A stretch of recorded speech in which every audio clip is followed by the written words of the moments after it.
Je le vois un peu loin là. Il me disait, Gilles, c'est très simple. Il fait ce que nous on fait pas. Hein, mais je peux dire qu'ils font énormément de choses. Bon allez, le départ est imminent. Je crois qu'on pourrait presque. Alors j'ai pas le chrono, c'est dommage. Sinon on aurait pu. Si, jouer il y a un ici. chrono ça y est, là. Mais je ne vois pas d'ici 2, 3.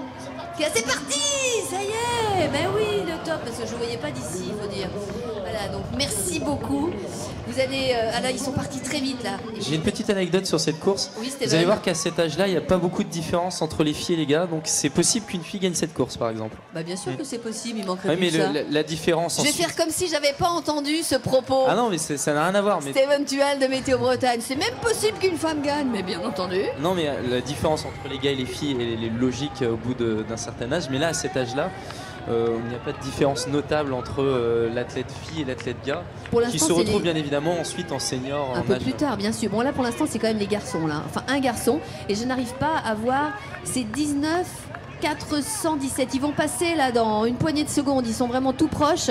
Ils vont passer devant la ligne de départ. Et donc, nos caméras sont prêtes pour que vous puissiez peut-être reconnaître quelqu'un de la famille.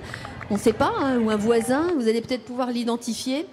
Mais je vais demander à Christophe Bardot, le directeur général de l'eau du bassin rennais, de me rejoindre. Et Gilles, vous allez pouvoir lui passer le micro, mais vous connaissez hein, l'un et l'autre. Merci d'être là, Christophe Bardot. C'est un rendez-vous immanquable. Vous avez dans votre agenda, chaque année, au mois d'octobre, Tourencourt. Pourquoi ? Alors, totalement indispensable, effectivement, depuis 4 ans. C'est la quatrième année pour nous. C'est d'abord un partage de valeurs avec le président que vous venez d'entendre. Là, on entend la cloche du premier tour qui retentit. Allez-y, les petits! Ah, les petits, c'est les grands, ils ont 10 ans, tu m'étonnes. Ouais. C'est un partage avec tous ces enfants qui sont les premiers ambassadeurs de ce que l'on doit faire sur l'eau auprès des parents. Oui. C'est pour ça qu'on a choisi de travailler avec eux et on est très fiers d'être le sponsor de la course des enfants. Pourquoi vous dites que ce sont les premiers ambassadeurs vis-à-vis de l'eau? Vous arrivez à les sensibiliser, sincèrement? Et comment, alors, si la réponse est oui? Alors, la réponse est oui, bien sûr. On les sensibilise parce que dans un avenir qui est peut-être pas si lointain, il faudra économiser l'eau, il faudra avoir une attitude responsable autour de l'eau et que les enfants sont de très bons ambassadeurs à la maison auprès des parents pour économiser cette eau et y faire attention. Vous arrivez à faire passer des messages dans les établissements scolaires, dans les MJC? Exactement. Ça passe par un programme qui s'appelle Ecodo, qui se déroule entre autres dans les écoles, effectivement, où nous avons des actions auprès des classes pour leur apprendre comment éviter de polluer l'eau et surtout limiter sa consommation au quotidien. Donc apprendre les gestes simples, ne pas laisser couler l'eau du robinet quand on se lave les dents, ne pas laisser pendant des heures le robinet ouvert lorsqu'on se lave les mains, enfin c'est tout ça, et puis préférer les douches. Enfin, il y a quoi encore d'autre comme message qu'on leur fait passer aux enfants et qui après sont les meilleurs prescripteurs pour les parents? Bref, tout ce que vous venez de dire est parfaitement vrai. Il y en a peut-être que j'ai oublié, c'est ça ce que je veux dire. Il y a toujours mieux à faire, effectivement, quand l'eau est froide à la douche le matin, plutôt que de la mettre dans l'évier ou au parterre, on la met dans un seau et puis on récupère cette eau pour arroser les plantes, par exemple. Ah oui, c'est pas une mauvaise idée ça, en effet. Parce qu'il y a combien d'eau qui part là quand on ouvre le robinet avant qu'elle soit à la bonne température, en général, la moyenne? C'est très variable, mais assez rapidement, on peut avoir 10 à 15 litres sur une douche d'eau froide. Au début d'une douche, avant que l'eau soit chaude. 10 à 15 litres. Oui, c'est possible. Ça dépend de la conception de votre maison, mais ça peut aller sur ces volumes. Donc il est important de ne pas la perdre. Ça reste de l'eau qui a été préparée, traitée, qui est potable. Donc essayons de l'utiliser au mieux. On pourra un jour en manquer, y compris en Bretagne. Alors il y a l'eau et puis aussi la manière de la consommer, celle qui vient du robinet. Certains continuent à aller chercher des bouteilles d'eau. Là aussi, hein, vous rappelez quand même qu'elle est tout à fait potable, cette eau, et elle est très très contrôlée. Alors cette année, c'est la nouveauté, ce qu'on a réussi à apporter avec l'équipe qui organise la cérémonie, c'est justement la lutte contre le plastique. Et c'est pour la première fois cette année, sur l'arrivée des 5 km qu'on vient de vivre, et sur l'arrivée de toutes nos courses, il n'y a plus de distribution de bouteilles d'eau à l'arrivée. Nous avons fait le choix de leur proposer de remplir eux-mêmes des gobelets avec des rampes à eau que nous avons mis à l'arrivée dans les sas d'arrivée. On limite ainsi pour environ 1500 coureurs, il n'y a plus de distribution de bouteilles d'eau, ce qui veut dire plus de rejet de bouteilles d'eau, plus de plastique, avec toute la thématique environnementale associée aux bouteilles d'eau. Alors on a essayé de le faire avec l'équipe de Gilles uniquement sur la course des 5 km cette année, parce que ça représente 1500 coureurs. On ne s'interdit pas les années futures de travailler sur le 10 km et le SMI. Ben, on espère. Hein. On arrive bientôt, là, ça y est. On en est à 4 minutes 47. Philippe Chaput, vous me faites signe, là, ça y est, l'arrivée, c'est dans une poignée de secondes. Malheureusement, je ne sais pas si on va réussir à donner le nom du vainqueur, parce qu'on a un petit souci d'ordre technique pour arriver à retrouver les noms avec les numéros de dossard. Mais en tout cas, on est à 5 minutes 9, 5 minutes 10, 11, 12, 13. Le vainqueur passe la ligne d'arrivée à... Alors, a priori, le prénom, c'est Bastien. C'est Bastien qui l'emporte sous les couleurs d'un des clubs majeurs bretons. Haute-Bretagne Athlétisme. On avait dit avec toi, peut-être autour de 6 minutes. C'est 5,15, 5,20 sur un 1500 mètres sur route. Imaginez-vous ce que ce garçon pourrait faire sur la piste. Ça veut dire qu'il peut nous faire tous les jours aller autour de 4,40. La première féminine passe la ligne d'arrivée également. Moins de 6 minutes également. Eh ben c'est oui, énorme. ça c'est vraiment... Très, très ah oui, ça a couru très vite. Alors Justine est avec le vainqueur des garçons. Et oui, et c'est Bastien. Est-ce que vous m'entendez? Oui, c'est bon. Je suis avec Bastien. Alors Bastien, ça y est, la victoire, les bras en l'air. Comment tu te sens? Bah bien, c'était un peu dur. Enfin, j'ai accéléré à la fin, mais c'est dur. Ouais, 1,5 km, c'est beaucoup. Ouais, je suis partie trop vite un peu, je pense. En général, tu pars vite, c'est comme ça que tu aimes partir? Bah non, mais enfin, j'ai vu le groupe être devant et du coup j'ai accéléré. Et c'est toi qui l'emporte à la fin, félicitations. Merci. Haute-Bretagne Athlétisme, il me semblait avoir vu déjà ce visage. Je ne sais pas s'il était sur d'autres courses précédentes. C'est la première fois que tu participes? La deuxième, j'en étais sûre. Je l'avais vu, ce visage-là. Et puis chez les féminines, où elle est passée, c'est Steven qui avait reconnu la première des féminines. Où est-elle? Alors, c'était une petite fille rouge, je crois, avec un maillot rouge. Et son prénom, c'est... Alors, je ne sais pas. Léane Jolin. Est-ce que Léane Jolin peut se rapprocher de Justine et de la caméra? Léane Jolin, qui est de Saint-Malo et qui a été la toute première féminine. En combien? Parce que vous avez reconnu les temps. On est en moins de 6 minutes, on était en 5,45, il me semble. 5,45. Il y a même des grands qui aimeraient pouvoir en faire autant. Exactement, 5,45, c'est déjà... oui, c'est assez solide. Hein. C'est déjà solide. Elle est là, la petite championne. Bravo. Léane, félicitations. Comment tu te sens? Bah, je suis fatiguée. J'ai mal aux jambes, mais sinon... C'est toi la première fille aujourd'hui. Est-ce que c'est une satisfaction pour toi? Hein? Est-ce que c'est une satisfaction? Est-ce que tu es contente d'être la première fille à avoir franchi la ligne d'arrivée? Oui. C'est sa première ici à Rennes? Est-ce que c'est ta première fois à Touraine-Court? Oui. Pour une première... Chapeau. Merci. Où Merci, sont les Léane. supporters de Léane? Moi, j'aimerais bien le savoir, parce que dis donc, oh là là là là, ça, c'est ce qui s'appelle avoir du style. Hein. Et elle a la patate encore. Hein.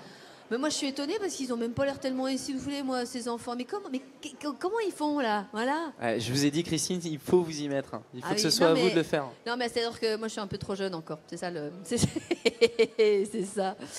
Donc, la course haut du bassin rennais, c'est terminé pour certains. Ça n'est peut-être pas pour tous. Est-ce qu'on a vu passer tous les enfants? Est-ce que tous sont arrivés? Vous qui êtes sur la ligne d'arrivée, non, on en est à 8 minutes 21 de course. Tout le monde n'est pas arrivé, mais chacun vient à son rythme. Les deux derniers arrivent. Le maillot 19 483. Et puis on se donne rendez-vous alors qu'une averse éventuelle de Météo Bretagne, vous nous le rappelez, est en train de repartir là pour la remise des récompenses. Effectivement, donc une petite averse qui passe. C'était un sociétaire du Stade Rennais Athlétisme qui vient de franchir la ligne d'arrivée. La course suivante est celle des Benjamins. Donc on va se faire un plaisir de vous le commenter. Mais bien entendu, il faudra qu'on puisse vous aiguiller le plus utilement possible avec des numéros de dossard. On a des petits soucis techniques là, hein, parce qu'on a régulièrement un problème de recharge de nos appareils pour pouvoir vous donner les noms de chaque coureur. Mais enfin, on fait le maxi. Alors donc cette course Benjamin qui est toujours sponsorisée par l'Eau des Bassins Rennais, c'est des enfants qui seront nés entre 2006 et 2007 et à l'inverse de la course qu'on vient de voir, ils vont parcourir 2,5 km, donc 1 km de plus que tout à l'heure. Et ça change tout. Et ça change tout, effectivement. Donc ce sont des enfants qui sont aussi un petit peu plus âgés et qui sont capables de faire cette distance. Bah oui, là ils sont au collège, hein. C'est déjà plus l'école primaire. À 10 ans, on est encore à l'école primaire. Arrivé à 12-13 ans, ça y est, c'est parti. Et c'est l'époque collège. La remise des récompenses, est-ce qu'on est prêt sur le podium, sur cette esplanade du Général de Gaulle? Si vous arrivez sur TVR à l'instant, on est en direct de Touraine-Court, alors que se prépare la course au du bassin rennais, les Benjamins. Ils sont plus grands. Hein. Ouais, ils sont nettement plus grands. À quel endroit sont-ils massés? Si on arrive à avoir un plan un peu plus large, peut-être qu'on verra à quel endroit de la ville, parce qu'il y a différents lieux de départ. Hein. On n'est pas parti de tous les endroits. Et on voit, Christine, qu'à cet âge-là, déjà, les enfants commencent à se licencier dans des clubs. On voit, par exemple, au premier plan, un maillot de l'ACR Dinan, un maillot de Combourg également. Donc, des enfants qui sont licenciés dans des clubs et qui, évidemment, vont essayer d'aller chercher la gagne aujourd'hui. On est rue du Tronc-Joli, c'est ce qu'on me souffle là. Hein. L'équipe technique me dit « Ah, c'est la rue du Tronc-Joli ». Bah oui, effectivement, à l'angle avec la rue de la Liberté, l'avenue de la Liberté, ici à Rennes. Est-ce qu'on est prêt du côté du podium pour les récompenses, pour la remise protocolaire? Non, visiblement non. On est en train de se faire doucher un peu. Mais ça y est, elle est quasiment terminée, l'averse. Alors, on a vraiment pas de chance parce que c'est un petit front en fait qui traverse la Bretagne. Il fait à peine 20 km de long et il stagne sur le pays rennais. Donc normalement, hein, pour le challenge international, ça se fera au sec. Ça, je vous l'annonce. À 17h, voilà. On aura du temps sec. Pour d'abord la course femme qui a lieu à 16h15. Donc là, ce sera sec. Et pareil pour la course élite. Donc je rassure, la performance sera au rendez-vous. Il faut même espérer que la route sèche, hein, ce qui est possible. Ouais, ce qui serait quand même beaucoup mieux à la fois pour la prudence et à la fois pour le confort. Pour un coureur comme vous, Steven Tual, ce genre de météo, c'est bien pour être en forme, parce que là, quand on est à la fois trempé et qu'il ne fait pas très chaud, parce qu'il y a l'impression que ça commence à... Quand il pleut, effectivement, que vous courez sur route, c'est un petit peu pénible, notamment sur les portions pavées. Je pense aux coureurs qui ont couru les 10 km, donc ça aurait pu être un petit peu pénible. Par contre, quand on est sur cross ou encore... en piste, bon, c'est des choses qu'on néglige un petit peu plus. Les paramètres qu'on va vraiment prendre en compte, ça va être le vent, où là, ça va être vraiment beaucoup plus pénible et ça peut contraindre une performance. Ils sont prêts sur le podium, nos 3 champions, les 3 premiers à être arrivés à cette course de l'eau du bassin rennais. Les poussins sont prêts. Est-ce que ceux qui doivent leur remettre les récompenses sont bientôt là aussi? Regardez ça un peu comme ils ont fière allure. Et il y a bien entendu le public qui est venu les applaudir, les membres de la famille, entre le public et puis ceux qui aiment le sport. Est-ce que tout le monde est prêt? Philippe Chaput, pour la remise des récompenses, pour le protocole. On va y aller. Vous allez suivre ça en direct sur TVR.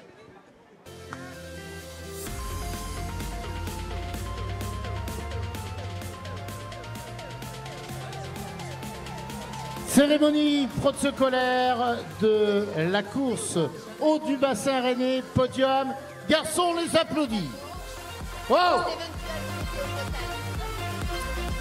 3e de cette course. On maintient la musique et vos applaudissements pour Albin Demort. Madame Angélique Donnet, responsable communication haut du bassin rennais, pour remettre trophées et récompenses. On monte le son. Et on tape dans ses mains pour celui qui a pris la 2e place, Alexis Bocahu. Et il a remporté brillamment cette course. Merci d'applaudir Bastien Jacques.